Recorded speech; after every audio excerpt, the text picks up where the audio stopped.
विवेक और नीता की सगाई की रस्म होने वाली है। शहर के नामी होटल में कार्यक्रम का आयोजन किया गया है, जिसे खूब सुंदर ढंग से सजाया गया है।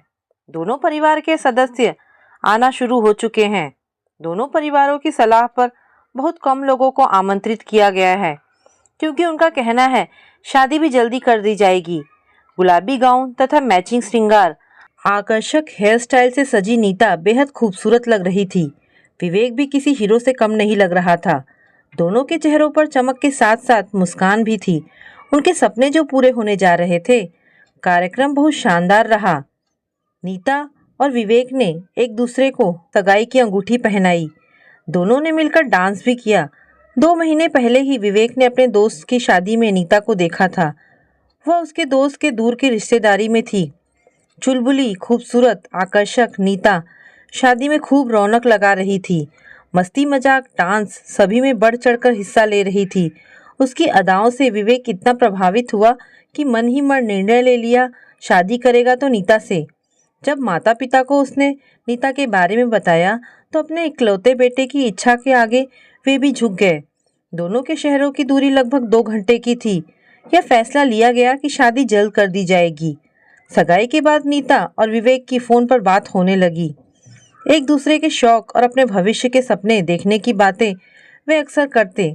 एक दिन नीता ने विवेक से कहा कि वह उससे मिलना चाहती है और कुछ पर्सनल बातें करना चाहती है। विवेक ने होटल का एड्रेस दिया और कहा कि वह शाम को वहां आ जाए। वहीं चाय कॉफ़ी पियेंगे और साथ में बातचीत करेंगे। नियत समय पर दोनों होटल पहुंच गए।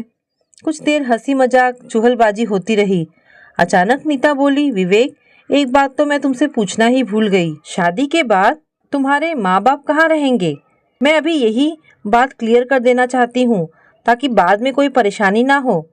विवेक हैरानी से उसका मुंह देखता बोला, मुझे तुम्हारी बात कुछ समझ नहीं आई। माँ बाप तो मेरे साथ ही रहेंगे ना, वे कहाँ जाएंगे? कम ऑन यार, शादी के बाद ये लोग यानी क्या उनके लिए अलग से घर की व्यवस्था है या हमारे लिए अलग से व्यवस्था है? क्या वे लोग वृद्धाश्रम में रहेंगे? क्योंकि मैं तो उनके साथ रहने वाली नहीं हूँ। मुझे तो पूरी आज़ादी चाहिए और अपने हिसाब से जीने के लिए मुझे किसी की रोक टोक पसंद नहीं। इसलिए उनके रहने का इंतज़ाम पहले ही कर लो। बाद में झिकझिक लड़ाई झगड़े हो, मुझे यह पसंद नहीं। नीता की बातें सुनकर विवेक सन्न रह गया। फिर धीरे से बोला, तुम्हें पता है तुम क्या कह रही हो?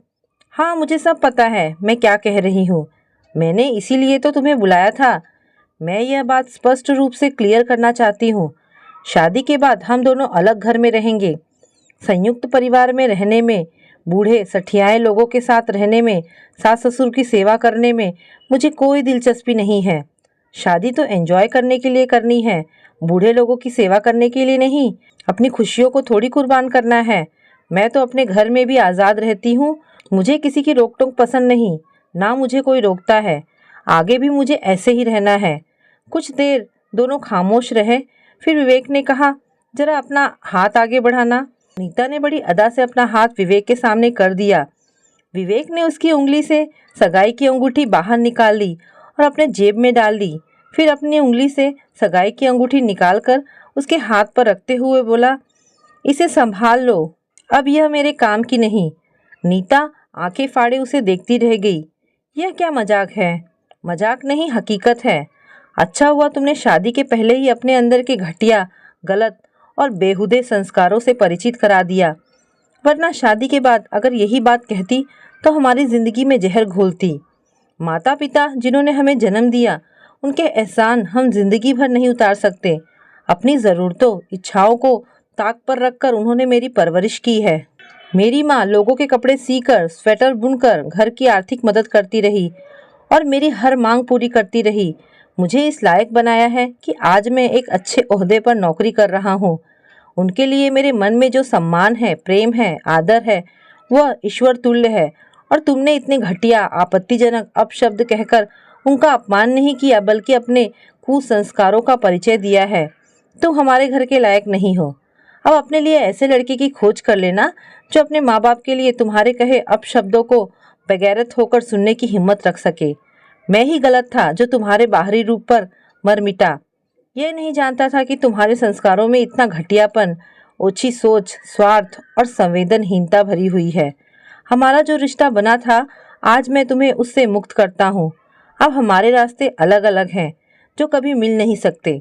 कहते हुए विवेक खड़ा हुआ और तेजी से बाहर निकल गया। किंग कर्तव्य विमूढ़ सी नीता आंखें फाड़े विवेक को जाते हुए देखती रह गई। तो दोस्तों, ये कहानी आपको कैसी लगी? अगर आपको कहानी पसंद आई हो तो प्लीज़ इसे लाइक एंड शेयर करें। धन्यवाद दोस्तों।